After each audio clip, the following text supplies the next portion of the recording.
మాజీ మంత్రి అంబటి రాంబాబు అధికార పార్టీ తీరుపై తీవ్ర విమర్శలు గుప్పించారు. మాజీ ఎమ్మెల్యే ముస్తఫాపై నమోదైన కేసులు రాజకీయ కక్ష సాధింపులో భాగమైన ఆరోపించారు. వ్యాపార లావాదేవీలకు సంబంధించిన వివాదం కిడ్నాప్ కేసుగా చిత్రీకరించడం సరికాదన్నారు. ముస్తఫా రౌడీ కాదని 2 సార్లు ఎమ్మెల్యేగా పనిచేసిన ప్రజాప్రతినిధి అన్నారు.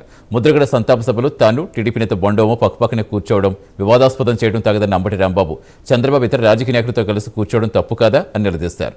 భోగాపురం, పోలవరం ప్రాజెక్టుల్లో ఎక్కువ పనులు వైసీపీ హయాంలోనే జరిగాయని తెలిపారు. లోపల పెట్టేయడం, ఆ విధంగా భయభ్రాంతులకు గురి చేయాలనేటువంటి ఒక విష ప్రయత్నం కూటమి ప్రభుత్వం అధికారంలో వచ్చిన దగ్గర నుంచి వాళ్ళ వరకు జరుగుతూనే ఉంది.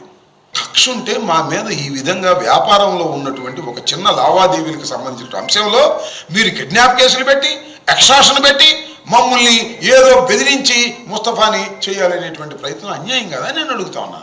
ముస్తఫా రౌడీ కదే, 2 సార్లు ముఖ్యమంత్రి, 2 సార్లు ఎమ్మెల్యేగా చేశాడు. ముస్తఫా సంగతి అందరికీ తెలుసు. ముస్తఫా ఏమీ రౌడీజం చేయలేదు, ఎవరిని చంపలేదు, ఎవరిని కిడ్నాప్ చేయలేదు. ముస్తఫా వ్యాపారం చేసుకునేటటువంటి వ్యక్తి. అతని ప్రధానమైనటువంటి వ్యాపారం పొగాకు. ఇప్పుడు నుంచి కాదు, రాజశేఖర రెడ్డి గారి టైం నుంచి నేను ముస్తఫాను చూస్తున్నా.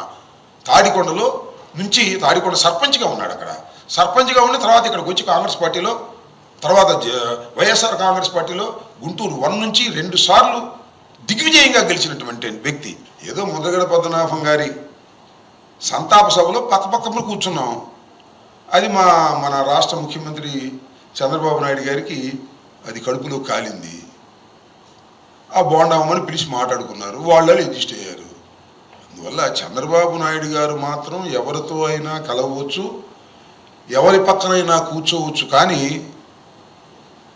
కడమ సామాజిక వర్గాలు మాత్రం కొట్టుకు సావాలి. వాళ్ళు మాత్రం కలిసి ఉండకూడదు.